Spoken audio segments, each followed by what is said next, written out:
casi insuperable, situada en pleno corazón de Europa, los Alpes. Un obstáculo finalmente superado gracias a la construcción de un nuevo túnel ferroviario de unos 57 kilómetros de longitud, el más largo del mundo. Excavado bajo el macizo de San Gotardo, este milagro de la ingeniería permite a los trenes de mercancías cruzar los Alpes a 160 kilómetros por hora en apenas 20 minutos. Y los trenes de pasajeros superan los 200 kilómetros por hora. Es como si hubiéramos derribado los Alpes. Trabajadores de la construcción, ingenieros especializados en topografía, un enorme proyecto que movilizó a 6.000 hombres y mujeres durante 20 años y requirió complejas técnicas de perforación. Teníamos que atacar 5 puntos a la vez. El Eurotúnel no es nada en comparación con este. Un trabajo colosal realizado sin descanso en condiciones extremas. La roca se calienta sobremanera, al tacto alcanza los 50 grados. Les contaremos cómo el hombre consiguió este insensato sueño de derrotar al mayor obstáculo natural de Europa. El túnel tuvo que superar innumerables dificultades. Para dar vida a esta aventura excepcional, conoceremos a los artífices de este gigantesco túnel. Ingenieros civiles como Davide Fabri y Werner Kradolfer. El topógrafo jefe Adrian Rief. El jefe de ingeniería ferroviaria Nicolas Steinman. Y el presidente de la principal empresa constructora, Renzo Simoni. Todos compartirán sus secretos y nos mostrarán los métodos ultramodernos necesarios para lograr esta increíble hazaña. También descubriremos las enormes dificultades a las que se enfrentaron los ingenieros. En algunos puntos del túnel, la velocidad del viento alcanzó 350 kilómetros por hora. Algunos de los terribles incidentes que pusieron en riesgo la obra. ¿Cómo salimos? Tuvimos que cavar un túnel lateral, retrocediendo y usando explosivos.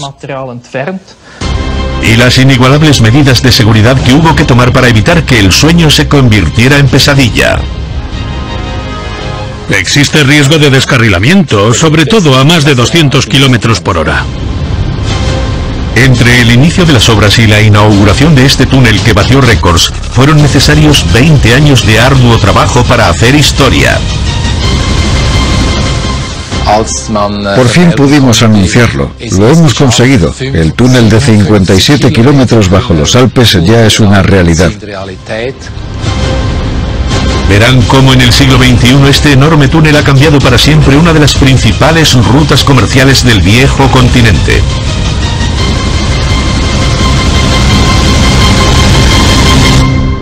El túnel de San Gotardo.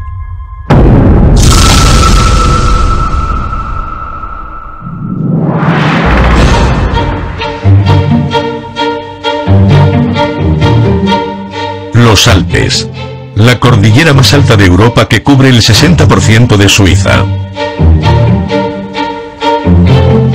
Una barrera natural que detuvo al hombre durante décadas, hasta que adquirió la tecnología para atravesarla. Un símbolo de nuestra lucha constante por dominar la naturaleza, el macizo de San Gotardo, situado en el corazón de los Alpes. El macizo de San Gotardo siempre ha formado parte de las leyendas suizas. Casi se puede decir que Suiza nació de dichas leyendas, pero San Gotardo era un obstáculo y una zona de peligro. Con el paso de los siglos, hemos conseguido pasar por encima y por debajo de ella, construyendo enlaces de transporte entre el norte y el sur. El progresivo desarrollo del macizo, con infraestructuras cada vez más modernas, ha sido siempre crucial para Suiza. Las carreteras que cruzan los Alpes de norte a sur y de este a oeste son las arterias económicas del país. Con más de 25 millones de toneladas de mercancías circulando cada año, es uno de los ejes comerciales más transitados de Europa. Los miles de camiones en las carreteras suponían un infierno para los suizos. Debía protegerse el ecosistema y los suizos debían buscar una solución. Las autoridades suizas establecieron la política de trasladar al ferrocarril el transporte de mercancías por carretera, pero era necesario aumentar las infraestructuras ferroviarias. El objetivo de dicha política era proteger la flora y la fauna alpinas, pero también a los habitantes, que sufrían una cada vez mayor contaminación acústica y de emisiones. Pero desarrollar el transporte ferroviario de mercancías en favor del transporte por carretera era una gran apuesta. Convencer a un transportista para que descargara sus productos en un vagón de mercancías y volver a cargarlos más adelante requeriría una gran inversión de tiempo y dinero. Un túnel funciona para todo. Lo que vale para el transporte de mercancías también vale para los pasajeros. Y sabíamos que ese tipo de transporte se incrementaría. El gobierno suizo ya tenía la solución. En 1882 los ingenieros suizos ya habían perforado un primer túnel ferroviario bajo el macizo de San Gotardo.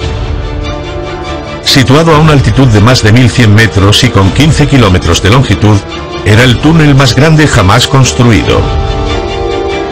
El primer túnel ferroviario de San Gotardo batió todos los récords en su época. Hoy en día 15 kilómetros no es nada, pero hablamos de finales del siglo XIX y de que fue excavado sin ayuda de maquinaria. Utilizaron dinamita, recientemente inventada por Nobel, por lo que los suizos emplearon una tecnología muy reciente y vanguardista para perforar el túnel.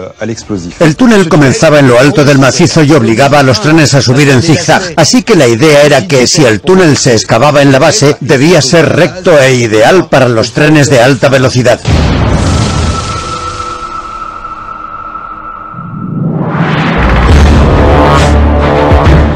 El proyecto era titánico. La línea elegida requería perforar 57 kilómetros de roca, el equivalente a cruzar París 3 veces de este a oeste.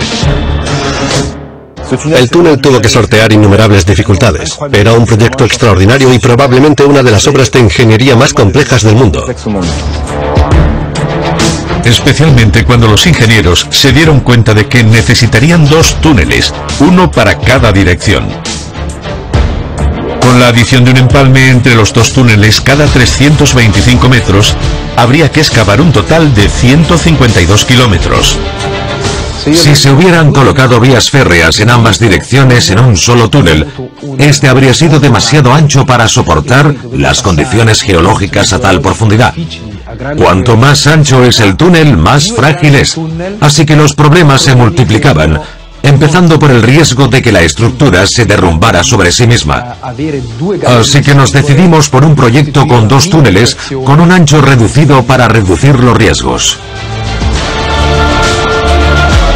Concretamente, eso significaría extraer 28 millones de toneladas de roca del interior de las montañas, el equivalente a 5 pirámides de Keops.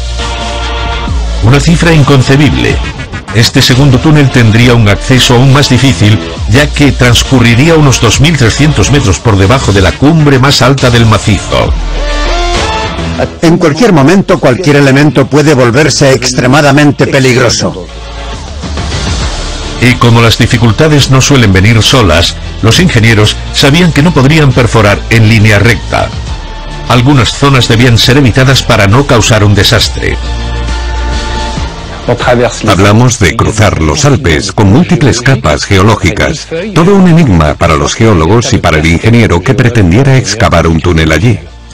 Hay zonas del macizo en las que la roca es homogénea, dura y sólida.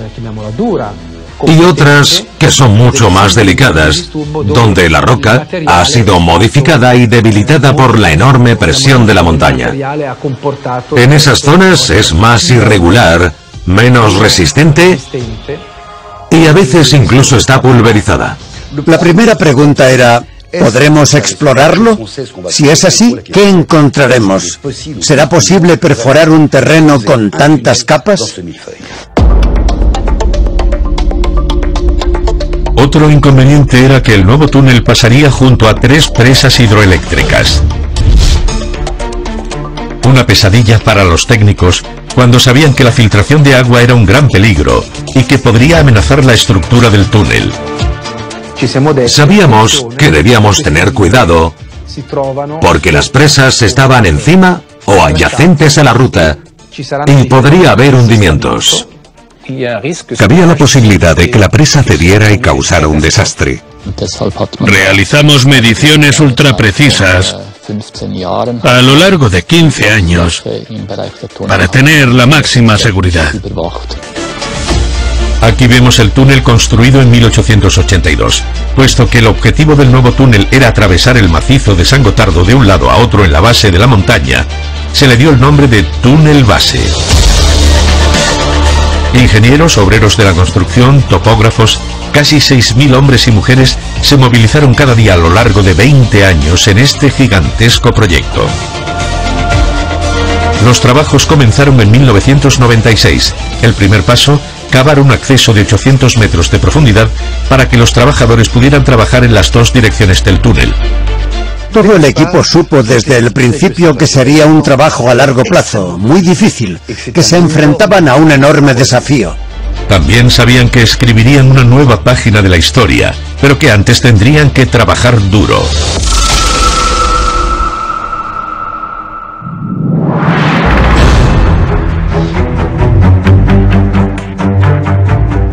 Un proyecto de gran envergadura como este necesitaría máquinas excepcionales, especialmente diseñadas para enfrentarse a este increíble reto. El trabajo de esta máquina era perforar la montaña. Con más de 450 metros de longitud, el equivalente a 4 campos de fútbol, este enorme cilindro de última generación se denomina tuneladora, o TBM. Es difícil imaginar la potencia y el peso de esta máquina tan asombrosa. Pesa 3.000 toneladas. Es enorme, gigantesca. Simplemente impresionante. El cabezal resume la colosal potencia de la máquina. Con un diámetro de 9 metros y medio, el equivalente a un edificio de 3 pisos, está equipado con 58 cuchillas. Cada una de ellas ejerce una presión de 32 toneladas sobre la roca, pulverizándola gradualmente a medida que gira. Los trozos de roca triturada que se extraen se denominan chips. La tuneladora consta de 2 partes. El cabezal con las cuchillas que rompen la roca al perforarla, y detrás, la máquina tiene unas zapatas que empujan las paredes recién excavadas para proporcionar un potente avance. Este monstruo de acero genera 42.000 kilovatios de potencia y puede extraer hasta 6.000 toneladas de roca al día. No es un concepto nuevo. Una tuneladora similar se empleó para excavar el Eurotúnel, pero era la primera vez que se utilizaba en un emplazamiento tan peligroso. Esta vez las dificultades eran aún mayores. Así que para cumplir con los plazos sin sobrepasar el presupuesto de 10.000 millones de euros, los ingenieros decidieron utilizar no una, sino varias tuneladoras. Para excavar un túnel tan largo en unos plazos razonables, tuvimos que atacar 5 puntos a la vez, a través de un pozo de unos 800 metros de profundidad. Hubo 5 licitaciones obtenidas por 5 consorcios diferentes. A cada uno de ellos se le atribuyó una sección en la que debían trabajar al mismo tiempo que los demás. Pero al decidir dividir el trabajo de tunelación, los ingenieros multiplicaron los riesgos de averías y por tanto de retrasos. Y como veremos a continuación, a pesar de los miles de horas de simulaciones y cálculos, los peligros en un lugar así son inevitables.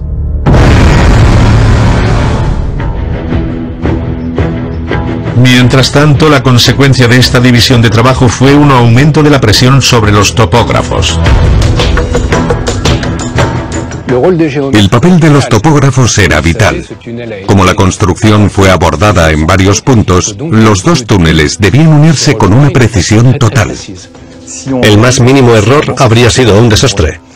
Habríamos cavado para nada. Así que los topógrafos usaron herramientas de medición equipadas con láser y efectuaron mediciones extremadamente precisas de las direcciones que debían seguir las tuneladoras. El peligro era real. Con cada contratista trabajando en su propia sección, ¿cómo podían los equipos estar seguros de que los 5 tramos diferentes del túnel estarían perfectamente alineados? La más mínima desviación al comienzo de un tramo podía provocar una desviación de varios metros al otro extremo. Un desastre para un proyecto de tal envergadura. Así que los topógrafos estaban constantemente en alerta. Su misión: garantizar que el trazado del túnel y el diámetro de la perforación fueran respetados estrictamente. Los topógrafos iban equipados con 2 herramientas de precisión extrema. La primera, el taquímetro, para medir los ángulos y distancias del túnel, proyectando un rayo láser sobre las paredes. Hay 2 instrumentos muy importantes: el taquímetro, para túneles largos, y el giroscopio. Lo especial que tienen estos túneles tan largos es que se debe comprobar la trayectoria y ajustarla en todo momento. Y para eso contamos con el giroscopio. En manos expertas, estos 2 instrumentos permitirán a los topógrafos no exceder el margen de error aceptado, 25 centímetros, menos que la longitud de un folio A4. Una hazaña increíble para un túnel de 57 kilómetros de largo. Pero el pozo no fue el único quebradero de cabeza que los diseñadores del proyecto tuvieron que superar. El otro gran reto de este túnel fue la resistencia de la estructura. En este aspecto, los riesgos eran directamente proporcionales a la escala del proyecto. La regla número 1 es que en el momento en que se termina de perforar una pequeña sección del túnel, hay que consolidarla de inmediato para evitar su derrumbe.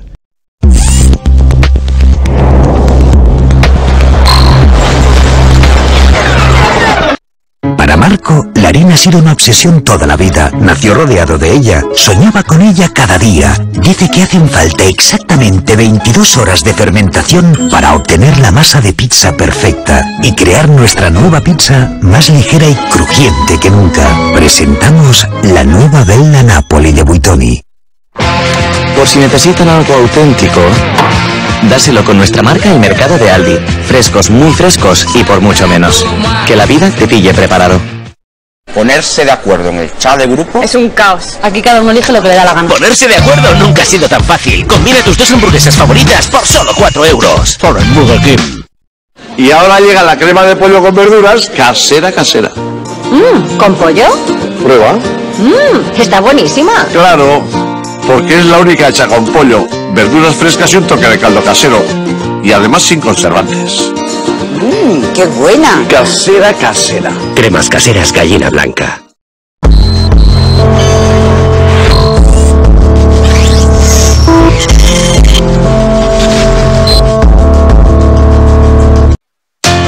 Nuestros abuelos vieron el primer avión. Nuestros nietos los verán en cada rincón de sus vidas. Aviones, pasado, presente y futuro. Los lunes en Odisea.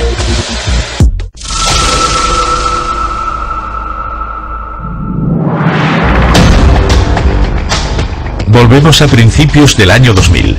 El túnel avanzaba rápidamente. Mientras las tuneladoras continuaban abriéndose camino a través de la montaña en 2 direcciones, trabajadores especializados intervenían en la consolidación de túneles.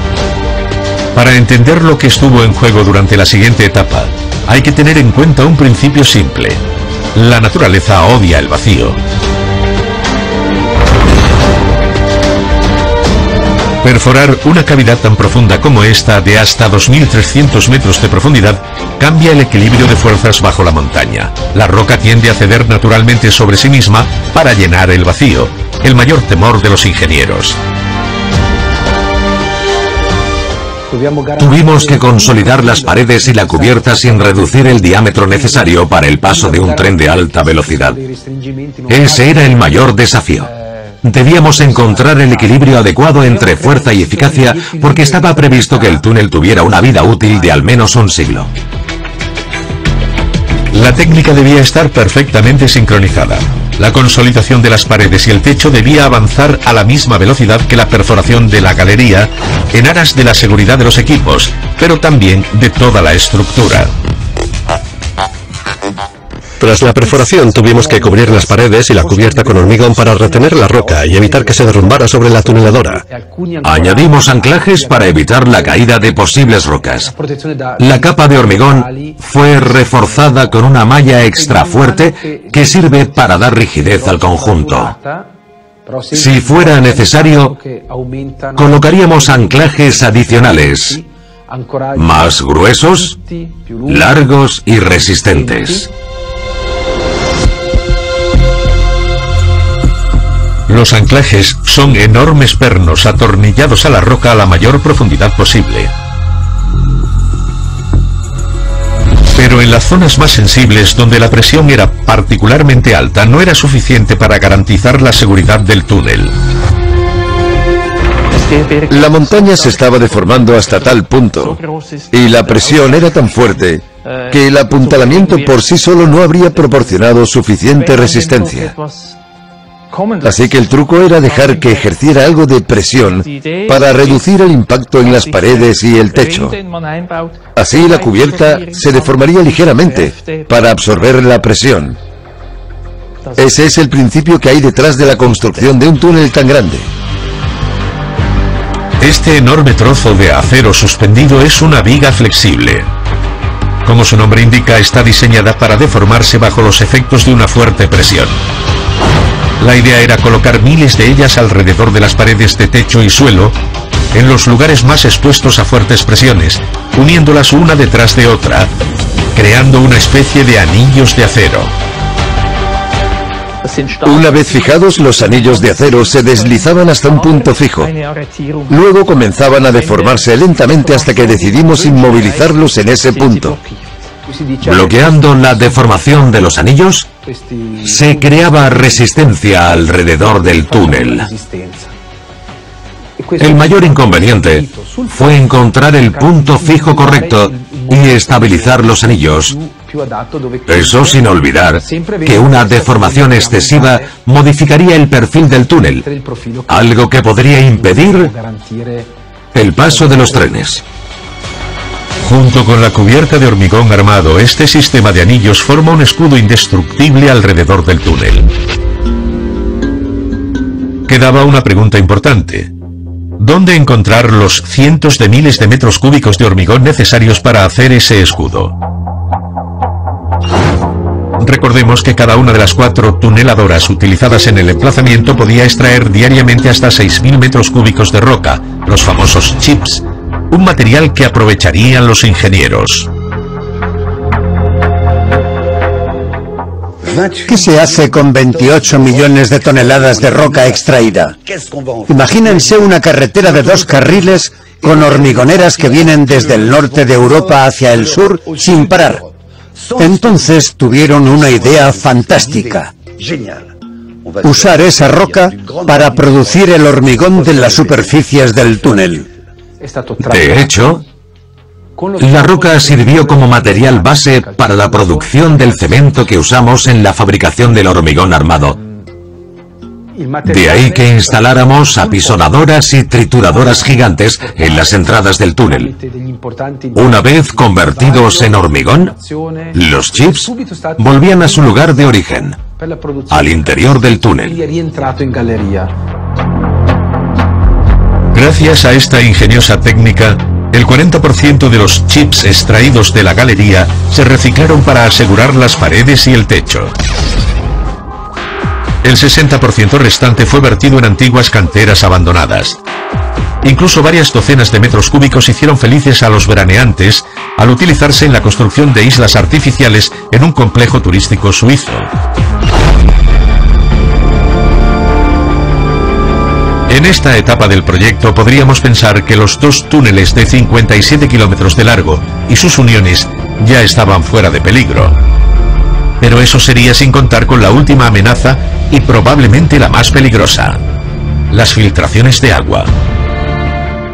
El agua es el principal enemigo de la construcción de túneles porque puede causar grandes daños. Es absolutamente crucial evitar que el agua se filtre en un túnel.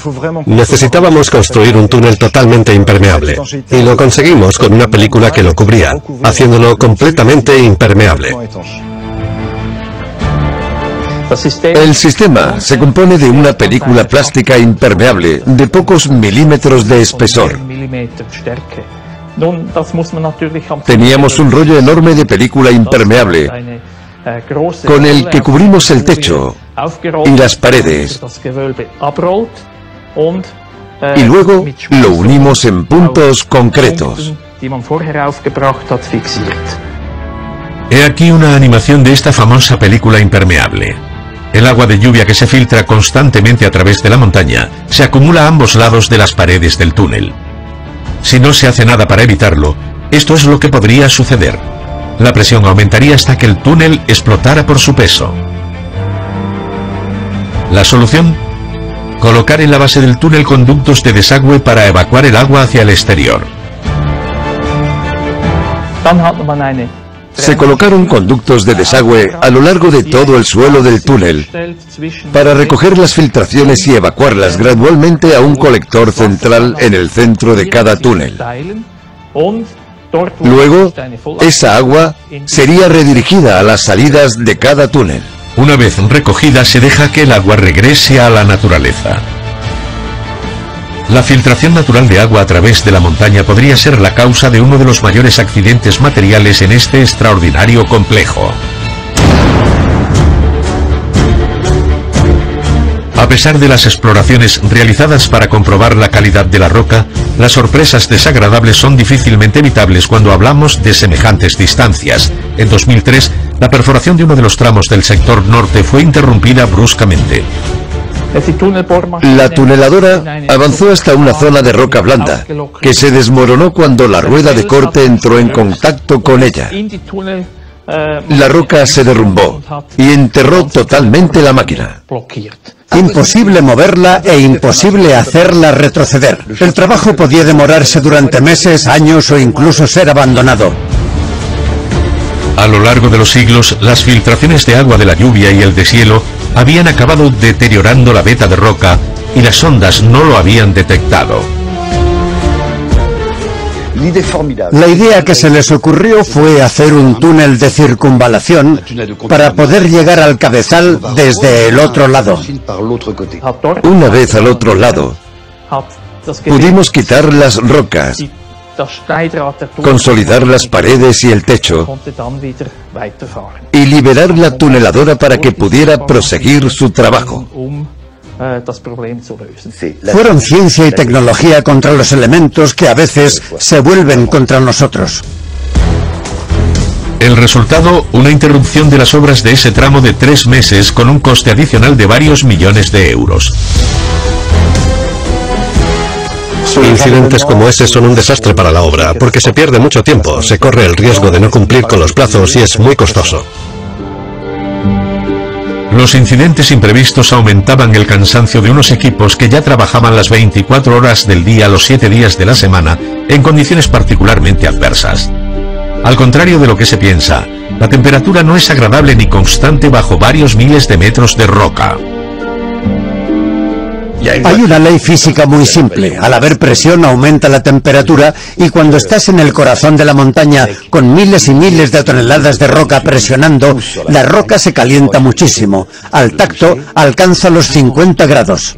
Así que uno de los retos que tuvimos que afrontar fue instalar un sistema de ventilación y refrigeración que garantizara una buena calidad del aire con unos niveles de temperatura y humedad aceptables. La seguridad era un aspecto crucial.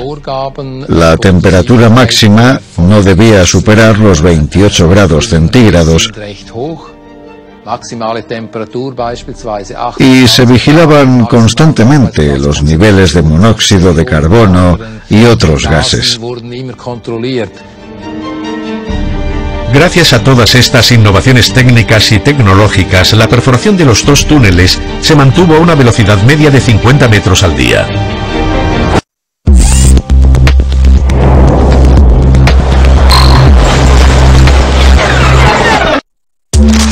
Café Bonca de cultivo sostenible. Eso se ve por fuera y se nota en el sabor y el aroma de cada taza. Bonca de cultivo sostenible. En Carrefour siempre estamos pensando en cómo puedes ahorrar. Sí, eso está muy bien. Pero ¿sabes qué les pasa a todos? Sí, claro. Es que con el 2x1 en Carrefour y en Carrefour.es compras de otra manera. Ahora tienes 2x1 en miles de productos. Como los pañales Dodot Bebé Seco Extra Absorción. Compras 2 unidades y acumulas 19,95 € en tu cheque ahorro. Paga menos. Carrefour. Todos merecemos lo mejor. Cuando te cuidas de manera natural, te sientes bien. Cuando desayunas con Eco, también. Eco, bebamos de la naturaleza. Cariño, ¿picamos algo? Vale.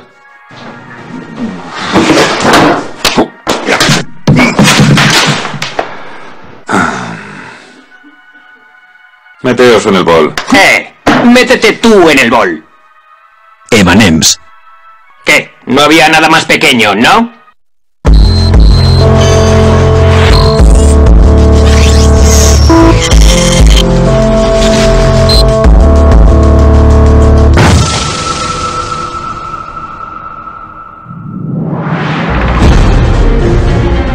La obra del siglo, como la llamaron los medios de comunicación, estaba a punto de entrar en su etapa crucial.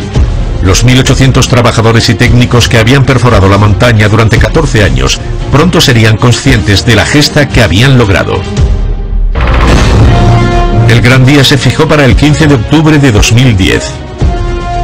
En unos instantes, ante los ojos expectantes de los equipos, los dos tramos orientales están a punto de unirse.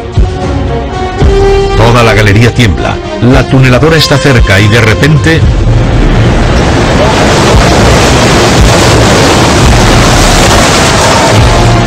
Ahí está.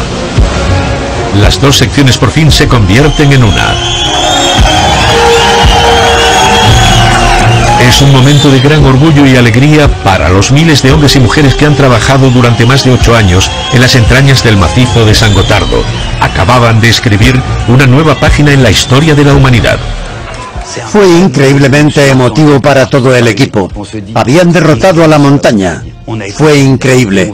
Estaban experimentando algo extraordinario, inolvidable.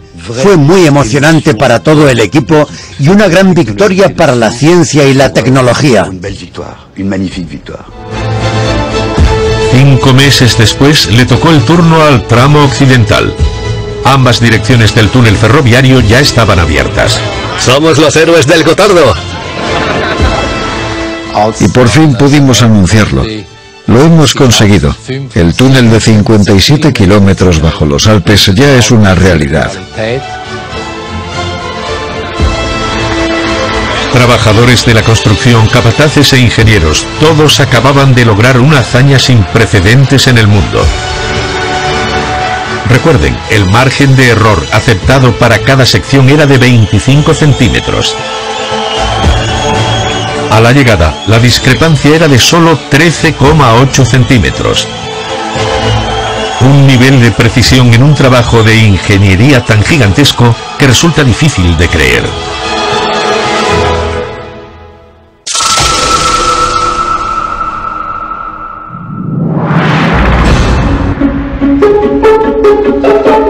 Pero el trabajo no había acabado aún. Una vez unidos los dos túneles, dio comienzo otro desafío. El objetivo del proyecto no era perforar agujeros en una montaña solo para demostrar que era posible. Era construir una línea ferroviaria y ponerla en funcionamiento. Aunque construir una línea de ferrocarril al aire libre parece un juego de niños, hacerlo dentro de un túnel es un mundo totalmente distinto, y una vez más, las dificultades eran directamente proporcionales a la escala del proyecto. Cuanto más largo es el túnel, más caro es y mayor es el riesgo de averías. Para complicar aún más las cosas, la estrechez de los túneles también generaba problemas específicos, como el tendido de 2.300 kilómetros de cables para abastecer el túnel hasta el corazón de la montaña. Estábamos en un túnel de una sola vía, por lo que los vehículos no podían girar para cambiar de dirección. Así que tuvimos que adaptar el método de tendido, equipando a los vehículos que transportaban los cables con cabinas en ambos extremos, para que pudieran ir en ambas direcciones. El tendido de la vía para los futuros trenes también requirió un sinfín de innovaciones, sin las cuales el proyecto no hubiera sido posible. Otro enemigo importante en un túnel es el polvo. Al aire libre el viento lo dispersa, pero en un túnel es fundamental que haya el menor polvo posible. Como el agua, el polvo entra en todas partes y actúa como una lija en las conexiones y accesorios que rozan entre sí. Por no hablar de los problemas de seguridad relacionados con la falta de visibilidad. A nadie le gusta que haya polvo en su casa, y en el túnel de base de San Gotardo tratamos de minimizar el polvo. La piedra triturada que se coloca entre las vías para soportar la carga de los trenes, el balasto, produce una gran cantidad de polvo, así que teníamos que encontrar una solución para un túnel tan largo. La solución fue colocar la vía en una gran losa de hormigón que recorriera la longitud total de cada túnel. Una operación muy complicada que requería una gran precisión. Esto fue otra innovación. El hecho de sustituir piedra triturada por hormigón nunca se había hecho sobre tal longitud. El primer paso fue colocar y soldar raíles de 120 metros de largo, avanzando más de 2 kilómetros al día. El ancho entre los raíles debe mantenerse constante, de lo contrario existe el riesgo de descarrilamiento, especialmente a más de 200 kilómetros por hora. Estos grandes bloques de hormigón que se ven en el suelo aseguran que el ancho de vía adecuado sea constante.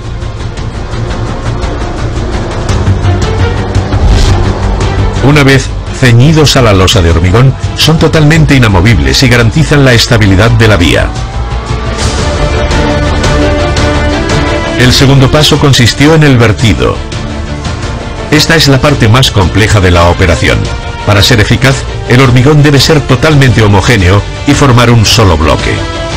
Una hazaña asombrosa de más de 57 kilómetros conseguida gracias a esta máquina.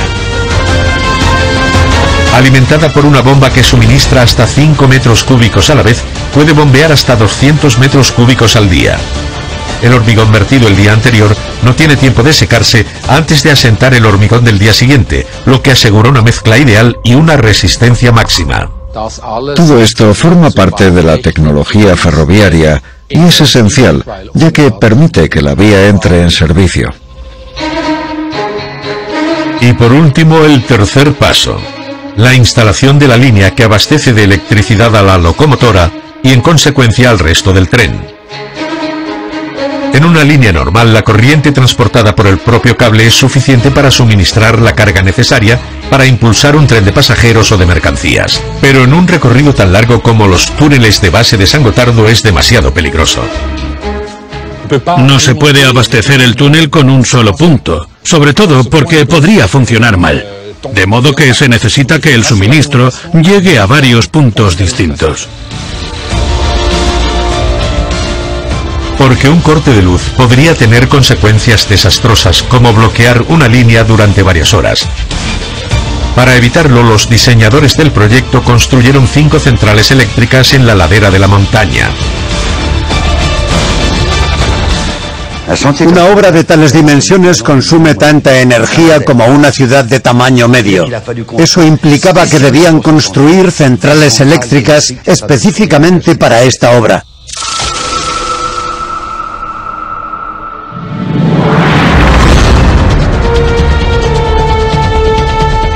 Aunque un corte de electricidad era el mayor temor de quienes dirigían esta inmensa obra, no era el peor desastre que podría amenazar al túnel. El mayor peligro que amenaza a un túnel y que supone una amenaza constante es el fuego. Recuerden el desastre del túnel del Mont Blanc. 39 personas murieron por falta de ventilación. Eso es una amenaza. Imaginen que se produjera una catástrofe de este tipo con un túnel de pasajeros bloqueado bajo el macizo de San Gotardo a 20 o 30 kilómetros de la salida más cercana. Obviamente, si no pudiéramos evacuar a los pasajeros lo antes posible, los resultados serían catastróficos. Ese aterrador escenario es la peor pesadilla de los bomberos apostados en los dos extremos del túnel. Están en alerta roja las 24 horas. Un incendio en un túnel es extremadamente peligroso porque las temperaturas aumentan rápidamente. Tenemos un centro de adiestramiento donde podemos simular un incendio en un túnel. Hemos experimentado con varias técnicas diferentes y junto a especialistas hemos desarrollado procedimientos de intervención adecuados. Para contrarrestar esta eventualidad, los bomberos cuentan con equipos de última generación, como este tren ultra sofisticado, capaz de resistir las llamas para salvar vidas. Puede proyectar una pared de agua frente a él para luchar contra temperaturas infernales. Sus cámaras térmicas permiten a los bomberos ver en plena oscuridad. Y por último, la cabina es completamente a prueba de fuego y gas. Si queremos rescatar a las personas en peligro, tenemos que preocuparnos también de nuestra propia seguridad, de nuestra propia protección. Pero ¿cómo atravesar las llamas para salvar a cientos de pasajeros atrapados en un espacio tan largo y estrecho? Para averiguarlo, solo hay una forma: la simulación. Imaginen una maleta incendiándose en un tren a mitad del túnel. El tren no puede retroceder y el fuego podría alcanzar proporciones dramáticas antes de llegar al final del túnel. La única opción es llegar a una de las dos estaciones intermedias especialmente diseñadas para contrarrestar este peligro.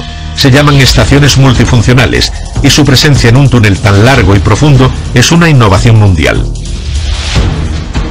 Al llegar a la estación multifunción, el tren se detiene y la gente puede llegar a ella para luego continuar caminando hasta la siguiente estación multifunción. En el otro túnel, un tren que viaja en la dirección opuesta ha sido advertido. Se ha detenido y espera a los pasajeros del otro tren, que ya están a salvo. Pero hay que llegar al otro túnel. Además, en un espacio tan reducido, el humo se propaga rápidamente y el riesgo de asfixia es muy alto. Los pasajeros deben salir obligatoriamente del túnel en menos de 90 minutos. Estas famosas estaciones multifuncionales contienen lo que podríamos llamar los pulmones del túnel. El sistema de ventilación tiene dos funciones. Una, suministrar oxígeno a cualquier persona que esté atrapada. Y dos, en caso de incendio, evacuar los gases tóxicos. Los enormes ventiladores instalados en los pueblos de Sedrun y Faido son los más potentes jamás construidos. Cada uno tiene una potencia de 1,4 megavatios. Por tanto, hablamos de 15,6 megavatios de potencia de ventilación. El equivalente a la potencia de 25 coches de Fórmula 1. Este fenomenal poder de extracción es la mejor garantía contra el riesgo mortal que representan los gases tóxicos producidos por un incendio. Se extrae el humo del tren fuera del túnel a 200 metros cúbicos por segundo a través de las estaciones multifunción. Pero la mejor manera de luchar contra las averías y los incendios es, por supuesto, prevenirlos, y eso implica anticipación. Por eso, si se detecta la más mínima anomalía antes de que un tren entre en el túnel, es imprescindible poder desviarlo en el último instante. Implementamos el llamado nivel de control de entrada en el túnel. Si lo supera, lo dirige al túnel. Si no es así, se redirige al antiguo tramo de montaña que sigue vigente. Cuando un tren entra en el túnel, nuestra principal preocupación es que salga por el otro extremo. Así que antes de que entre en el túnel, comprobamos que todo a bordo funciona, que no hay ejes defectuosos, etc. Cuando un eje está defectuoso, se calienta rápidamente. El calor es detectado por lo que se conoce como una caja de calor, situada antes de los accesos en ambas direcciones. Estas cajas de calor están conectadas a un sistema de seguridad automatizado desarrollado por una multinacional francesa. La automatización es esencial para viajar a 200 km por hora en un túnel tan estrecho. Para garantizar la máxima seguridad, todos los trenes que circulan por el túnel de base de San Gotardo están equipados con una tecnología ultramoderna denominada ETCS Nivel 2. Este complicado nombre oculta el sistema de control de trenes más innovador del mundo. Aquí la señalización ya no se muestra en el exterior, sino en el interior, en el panel de control del conductor. Cuando conducimos leemos las señales a través del parabrisas. Cuando se conduce a 200 km por hora es posible que el conductor del tren no detecte una señal, por lo que la idea es simple, que las señales se muestren directamente en el panel. Los conductores reciben una referencia de la velocidad que deben respetar y no tienen que mirar fuera de la cabina. Prácticamente podrían correr las cortinas y conducir solo con los instrumentos, como el piloto automático de un avión. El otro aspecto interesante de esta tecnología de vanguardia es que permite a los controladores saber exactamente dónde se encuentra el tren. Como el sistema GPS no funciona bajo varios kilómetros de roca, cada locomotora está equipada con una baliza que transmite datos desde el tren a otras balizas repartidas a lo largo de la vía. De vez en cuando el tren pasa por unas balizas en forma de bloques amarillos en la vía que transmiten una información detallada de la posición del mismo. Los datos recogidos se transmiten inmediatamente a un potente software que los analiza en tiempo real. Es este software el que determina, por ejemplo, la velocidad de los trenes y la distancia necesaria entre dos trenes para evitar un choque. Un tren pesa miles de toneladas y tarda mucho en detenerse. Por lo tanto, es necesario saber la distancia exacta entre los trenes y a qué velocidad viajan.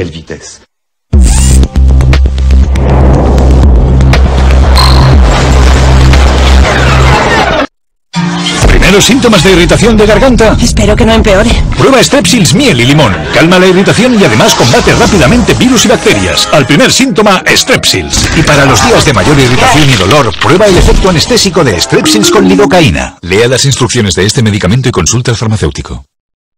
¡Oh no! ¡Ahora Voltadol Forte es más grande! ¡Su dolor de espalda ya no será excusa para hacer ejercicio!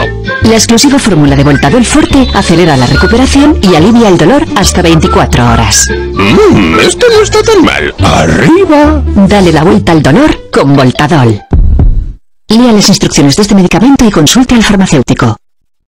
No dejes que un dolor de garganta arruine tu día. ¿Te levantas con dolor? Prueba Stephen Spray. ¡Mira! Su fórmula penetra rápidamente, reduciendo la inflamación para un alivio de hasta 6 horas. Alivio de larga duración con Stephen Spray. Lea las instrucciones de este medicamento y consulta al farmacéutico.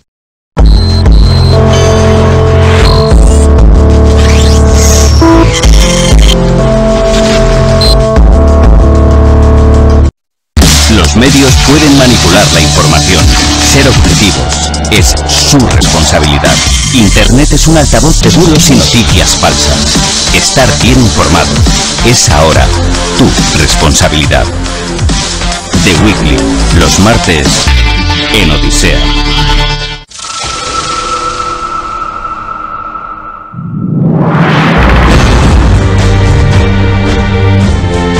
Es aquí, en este enorme puesto de mando instalado en el pueblo de Poleggio, donde se recogen todos estos datos. El centro fue especialmente diseñado para controlar cada milímetro del túnel. 50 personas trabajan en equipo las 24 horas del día detrás de sus pantallas, comprobando la más mínima anomalía. Son los ángeles de la guarda de San Gotardo. Somos los ojos del túnel y este es nuestro puesto de mando. Cualquier cosa que pase dentro la detectamos inmediatamente. La más mínima alerta se transmite rápidamente, por lo que puede ser gestionada en un tiempo récord. ¿Hay un fallo mecánico? De acuerdo, entiendo. Uno funciona pero el otro no. Bien. Gracias por la información.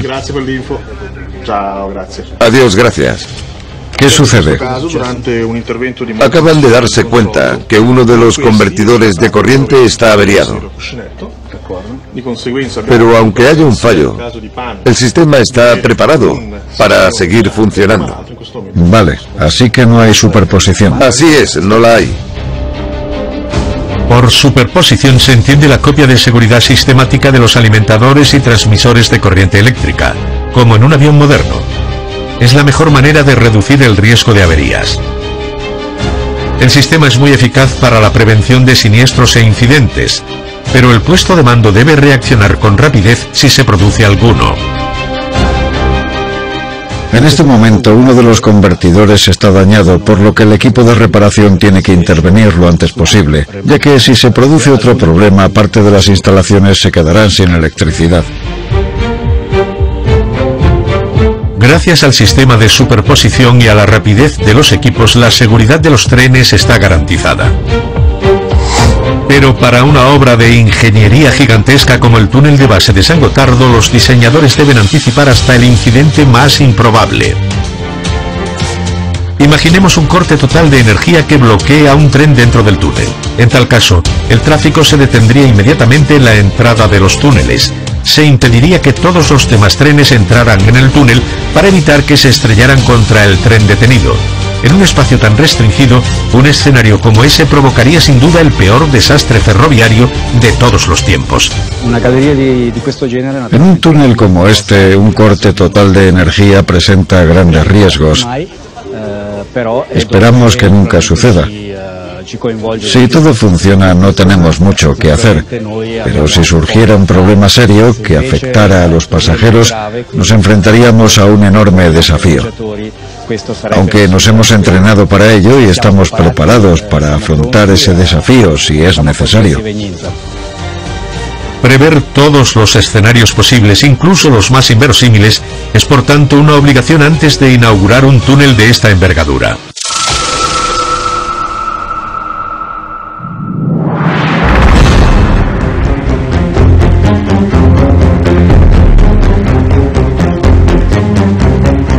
De igual manera que los aviones se someten al límite de su capacidad antes de entrar en servicio, el túnel de base de San Gotardo tuvo que ser sometido a una serie final de pruebas en condiciones extremas antes de ser abierto al tráfico. Un ejemplo es el test de velocidad. A pesar de que los trenes no viajarán a más de 200 km por hora, las pruebas se llevaron a cabo a una velocidad récord de 275 km por hora.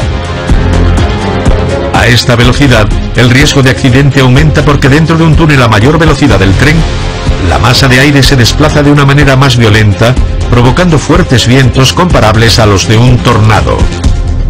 Medimos las velocidades del viento alrededor del tren, que eran incluso más rápidas que las del propio tren. Por ejemplo, si un tren viaja a 200 km por hora, en algunos puntos del túnel, la velocidad del viento llega a los 350 km por hora. Vientos tan violentos como ese podrían derribar todas las líneas eléctricas. Tras comprobar que las estructuras eran capaces de resistir un tren a 275 km por hora, los ingenieros podían estar seguros de que no habría problemas a solo 200 km por hora. El túnel de base de San Gotardo es tan largo que los vientos dan lugar a un fenómeno sonoro extraordinario. A medida que el tren se mueve a través del túnel, actúa como el tubo de un órgano. Pudimos entrar andando en el túnel para escuchar en exclusiva el sonido producido por el paso del tren. El tren se aproxima a gran velocidad. Pasará muy rápido. Es un tren de pasajeros que irá a 200 km por hora. Se escucha un sonido parecido al de un órgano. Lo llamamos el órgano de San Gotardo.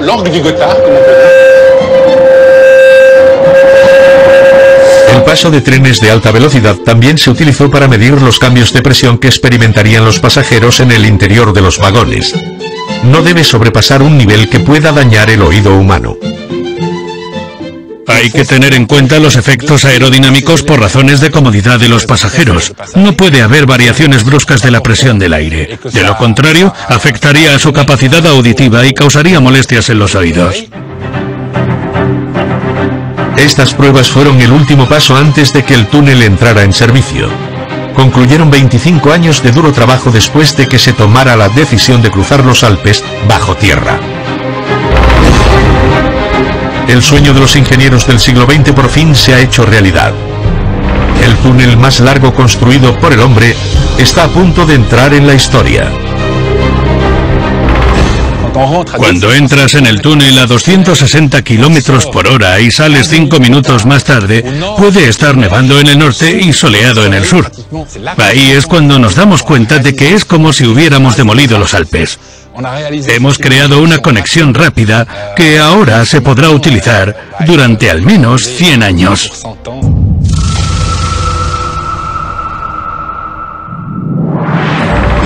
La inauguración oficial del túnel de base de San Gotardo tuvo lugar el 1 de junio de 2016. Un evento a la altura de esta hazaña técnica y tecnológica. El túnel más largo del mundo está preparado para afrontar el reto de convertirse en el eje ferroviario más transitado de Europa. Ingenieros, jefes de equipo, obreros de la construcción, representantes de todas las empresas implicadas en el proyecto, pero también aficionados al ferrocarril de todos los rincones del continente. Varios miles de personas se reunieron para celebrar la puesta en servicio del túnel de San Gotardo. Para destacar la importancia del evento, varios jefes de Estado europeos también estuvieron presentes. La canciller alemana Angela Merkel, el presidente francés François Hollande y el primer ministro italiano Matteo Renzi.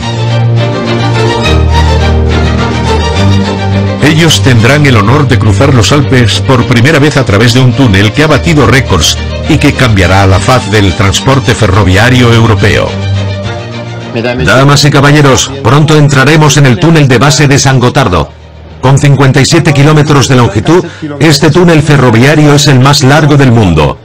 Nuestro trayecto durará unos 20 minutos. Si tienen alguna pregunta, por favor consulten a los miembros de la tripulación. Gracias. Todos los invitados de honor de este primer trayecto fueron conscientes de que asistían a un momento histórico. Grazie alla Svizzera per il lavoro che avete fatto, che è un lavoro tra l'altro fantastico, come possiamo renderci conto viaggiando. Tras este primer trayecto, el entonces presidente de la República Francesa también quiso mostrar su admiración por el trabajo realizado. La France qui a toujours pour les grands ouvrages technologiques une admiration, aujourd'hui, et c'est rare, s'incline devant la Suisse.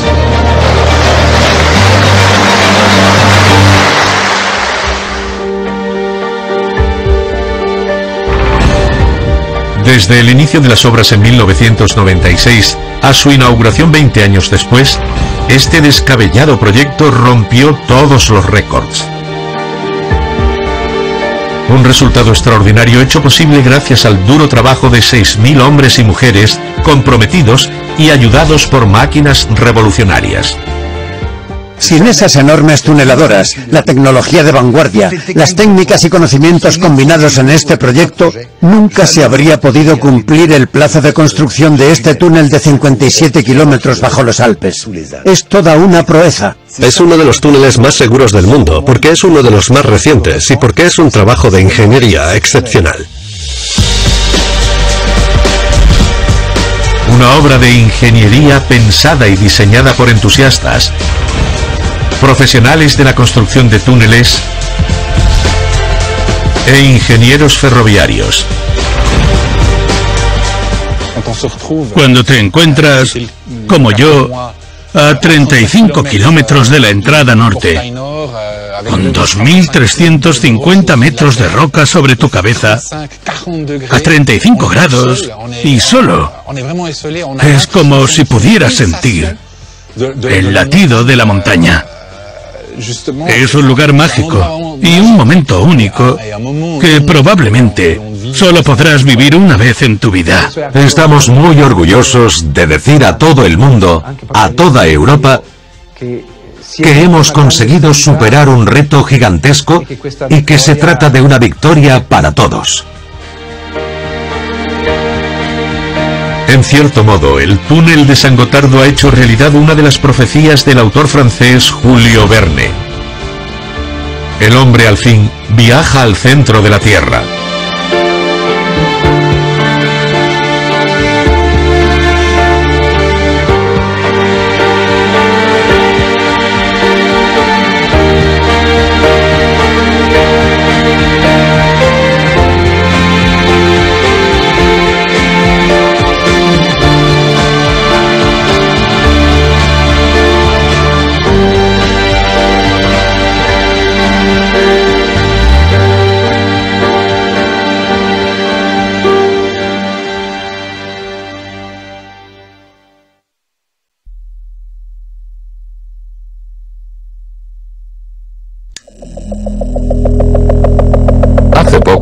recibí pruebas